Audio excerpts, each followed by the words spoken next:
wabarakatuh. Waalaikumsalam warahmatullahi wabarakatuh. Terima kasih kepada ibu-ibu yang sudah menyempatkan waktunya. Mohon maaf tadi menunggu lama. Yang terhormat para ibu kader, terima kasih sudah memberikan kesempatan untuk melakukan penyuluhan. Perkenalkan, saya Agnia Maudi, mahasiswa kebidanan Unisal. Di sini saya akan melakukan penyuluhan tentang stunting. Sudah pada pegang itunya, kertasnya?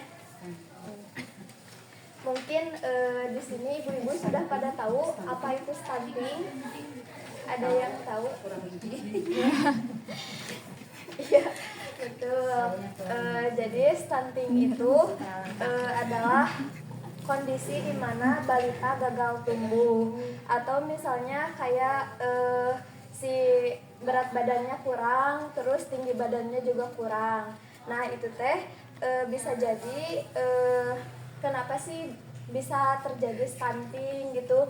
Bisa jadi karena pas hamilnya si ibunya bisa kurang gizi gitu, bisa jadi kurang protein. Si ibunya teh bisa jadi kurang protein.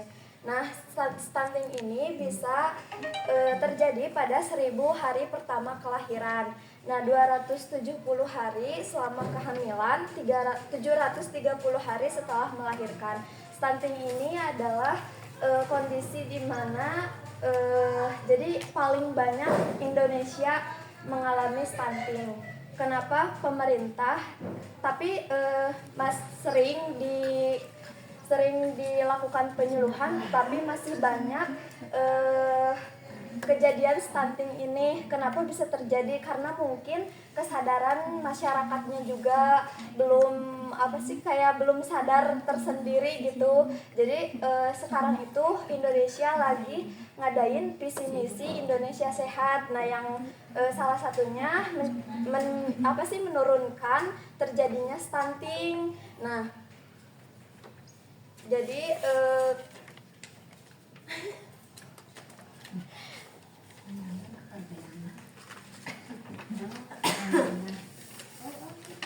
jadi untuk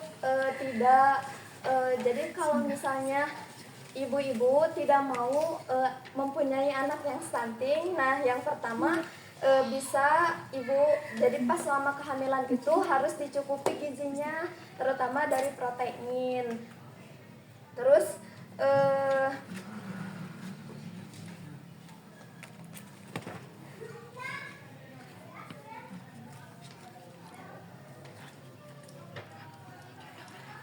bisa terjadi karena stunting, juga bisa terjadi karena kurangnya pengetahuan ibu mengenai kesehatan dan gizi saat hamil dan kebutuhan nutrisi pada anak. Tetapi sekarang kayaknya ibu-ibunya sudah pintar karena banyak kayak edukasi gitu ya dari media sosial gitu. Jadi bisa dilihat apa saja sih kayak buat protein buat untuk ibu hamil teh. Terus bisa karena kurangnya menjaga kebersihan lingkungan yang dapat menjadi penyebab stunting secara tidak langsung. Jadi kebersihan lingkungan juga bisa menyebabkan terjadinya stunting. Nah, dampak yang terjadi pada stunting yang pertama itu terhambatnya pertumbuhan fisik pada anak. Yang tadi kayak tingginya kurang, terus berat badannya kurang. Terus yang kedua bisa terganggunya perkembangan otak yang berdampak pada kecerdasan. Jadi misalnya kayak si anak teh rada lambat dari anak yang lainnya gitu bisa. Terus yang ketiga bisa mudah terserang penyakit. Nah, yang stunting itu mudah terserang penyakit karena kemungkinan IMT-nya kurang atau indeks massa tubuhnya emang kurang gitu. Terus yang keempat bisa gangguan metabolisme, bisa terjadi diabetes atau obesitas. Kemudian bisa mengakibatkan tidak percaya diri kepada anaknya. Nah, kemudian yang keenam juga mengakibatkan kerugian ekonomi karena tadi kan si anaknya mudah terserang penyakit ya. terus kita teh kayak terus-terusan harus berobat gitu kan. Nah jadi itu teh bisa mengakibatkan kerugian ekonomi. Nah lalu yang ada masa menyusui. Nah di sini itu dijelaskan. Jadi kalau misalnya agar tidak terjadi stunting, yang pertama itu bayi segera disusui setelah dilahirkan atau inisiasi menyusui dini. Kan suka di IMD kalau misalnya habis melahirkan suka langsung dikasihin ke ibunya untuk disusui segera mungkin. Nah kemudian ada air susu ibu atau ASI juga tanpa makanan dan minuman yang diberikan kepada bayi selama 6 bulan atau ASI eksklusif. Nah itu teh ASI bagus untuk pertumbuhan anaknya. Jadi kalau misalnya setelah melahirkan itu harus banyak makanan yang berprotein. Tapi kalau misalnya kayak di desa atau di perkampungan gitu teh suka ada orang tua yang ngelarang jangan makan ini gitu kan sekarang teh. Nah kalau misalnya masih kayak dilarang gitu, gimana bisa si ibunya teh bisa asinya teh bisa keluar lancar gini gitu, kayak sayuran. Padahal kan sayuran itu dianjurkan ya kayak lauk-lauk gitu, itu teh dianjurkan untuk ibu melahirkan. Kemudian lengkapi kebutuhan gizi bayi dengan makanan pendamping ASI atau MPASI. Setelah usia 6 bulan, makanan bisa setelah makanan biasa 6 bulan. Usia 6 bulan teh bisa makanan biasa. Kalau misalnya di usia 12 bulan tetap disusui sampai berusia 2 tahun.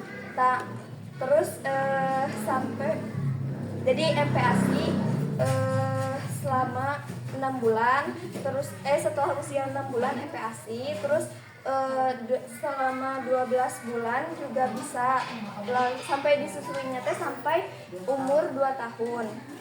Kemudian imunisasi lengkap juga dan rutin ke posyandu untuk pemantauan kesehatan. Nah, jadi gunanya posyandu itu untuk memantau kesehatan dan pertumbuhan kembang anak. Jadi jangan males untuk ke posyandu ya, karena itu teh salah satunya untuk mengetahui apakah anak kita teh pertumbuhan kembangnya teh berkembang dengan baik atau tidak gitu. Kemudian kan sering di posyandu diukur tinggi badan, terus di berat badannya juga. Nah itu teh untuk mengetahui indeks massa tubuh si anaknya tersebut apakah sesuai dengan umurnya atau tidak. Kemudian terus dijaga lingkungan dan perilaku yang bersih dan sehat juga. Terus aktivitas fisik yang teratur dan istirahat yang cukup. Nah tapi sekarang teh kayak anak-anak teh banyak yang masih kecil teh banyak jajan sembarangan gitu kan ya, jadi minuman yang kayak gitu. Terus si ibunya juga masih banyak yang ngebiarin anaknya untuk jajan yang sembarangan dan kadang-kadang iya sebelah buat ibu-ibu hamil itu deh jangan dibiasakan makan seblak. Di sini sering banyak yang makan seblak, jangan ya deh. Jadi gizinya nggak ada kan? Karena ini sudah daripada nggak ada, cina gitu kan?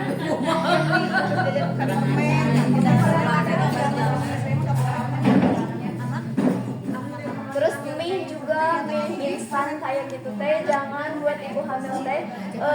Kalau mau mah kayak sedikit boleh sih sedikit, cuman jangan terlalu sering karena itu teh bakal ngaruh juga sama pertumbuhan bayinya. Kemudian kayak gizi nanti tuh takutnya si ibu hamilnya teh kurang KEK atau disebut kurang energi kronis gitu. Sering kan di puskesmas diukur lila kayak gitu. Nah itu teh untuk melihat apakah si ibu hamilnya tersebut itu teh kurang energi atau tidak gitu. Nah terus pencegahan stunting. Nah, apa saja sih pencegahan stunting? Yang pertama, memeriksa kesehatan bagi pasangan usia subur. Nah, itu teh sebelum kita hamil teh harus di screening kesehatan terlebih dahulu. Kemudian memenuhi asupan gizi yang baik untuk pasangan usia subur. Kemudian pada saat masa kehamilan ada juga memeriksakan kehamilan secara rutin atau screening screening kehamilan ke puskesmas, kan minimalnya 6 kali ya screening kehamilan tuh. Di sini ibu-ibu suka memeriksakan kehamilannya ke puskesmas atau ke bidan gitu. Terus mengonsumsi makanan yang bergizi dan seimbang. Terus konsumsi lebih banyak dari sebelum hamil. Nah, dari sebelum hamil juga harus gizinya teh harus seimbang agar nanti teh pas hamil teh tidak kayak kekurangan gizi gitu. Terus bagi ibu hamil, KK atau kekurangan energi kronis mendapatkan makanan tambahan. Nah, jadi kalau misalnya nanti yang lilanya kurang, kalau misalnya diukur lila, terus lilanya teh kurang, nanti teh bakal mendapatkan makanan tambahan atau nutrisi dari puskesmas, baik dari puskesmas atau dari bidan gitu. Kemudian menggunakan mengonsumsi tablet tambah darah. Nah, di sini ibu-ibu suka minum obat tablet tambah darah. Terus asam folat, mendapatkan imunisasi TT. Udah berapa kali diimunisasi TT-nya? 2 kali. Oh, nah, sebelum hamil enggak diimunisasi TT. Terusnya diimunisasi TT dulu, bisa sih sekarang ya, bisa sekarang soalnya biar tidak kan tahu hamilnya juga. oh kebobolan. Oh, Kirain ke rumah hamil.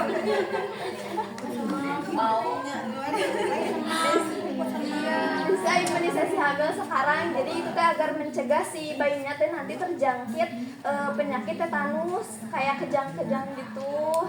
Terus teh bisa sekarang, atau misalnya nanti pas setelah persalinan juga bisa. Terus si bayinya harus segera diimunisasi DPT. Kemudian persalinannya dibantu oleh tenaga kesehatan atau bidan. Jangan sama Pak Raji sekarang mah nanti terjadi malpraktik atau apa gitu. Nah, kemudian mungkin yang terakhir, jadi asupan gizi terhadap ibu hamil itu sangat penting untuk kesehatan janin dan juga nanti untuk pertumbuhan kembang anaknya. Kemudian jangan lupa nanti yang belum diimunisasi TT, diimunisasi TT terlebih dahulu agar tidak berdampak kepada bayinya nanti, agar tidak terjadi bayinya mempunyai penyakit tetanus.